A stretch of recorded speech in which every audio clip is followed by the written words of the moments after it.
Nanangianao na giusto tane lavigiamo Na zisianao na vita na diamanina Nefa kosa tsisy antony atongavanao Atontsiako nefa mafy ianaranao Kampatsa ivoay Laniny haiko, resiny zaiko Tsy fananiko, raha tiako sy tiako Ianao no manjaka, ampoko maratra Na tiako hiala, mitony tantara Ianao nananafa, na tsara na ratra Fa nefa tsy azoko hoe no ahoana no mbola mazaka Ny mahatsara anao, tsy tokony atao Ka zay no angaviko kampianaro ay Ny mahatsara, ireo ratsy vitanao Fa tsy ny hafaliana Na mitakay hatramizao satria raha ny fo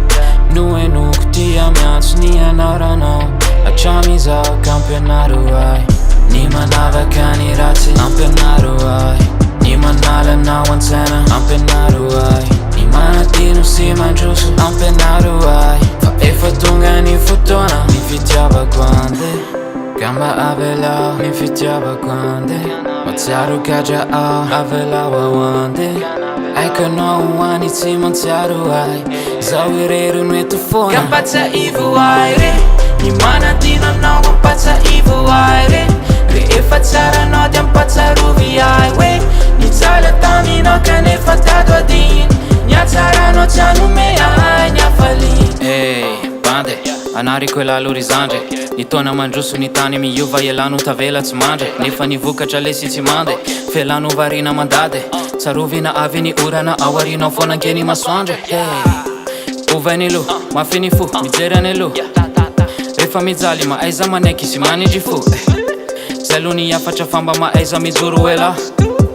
Ampy de ampy, okalo zay, alo miala pa Refa lasa ny fotoana tsika varine Ny matsiaro ny taloha tsy mandinike Fa ny hoavy ange Efa mazava daholy Eo alohanao eo Na de eko fa tsy mora ny mandrosange Efa tsisy niezaka de tsisy vokatre Zao de teny efa hitako fona Izay lalana le Gamba avelao ny fitiavako ande Matsiaro gadra ao avelao ao ande Aikanao hoany tsy mantsiaro ay Zao irery no eto foana Kampatsa ivo ay re Ny manadino anao mampatsa ivo ay re Rehefa tsara anao dia ampatsarovy ay we Ny tsala taminao kanefa tato adiny Ny atsaranao tsy hanome ay ny hafaliana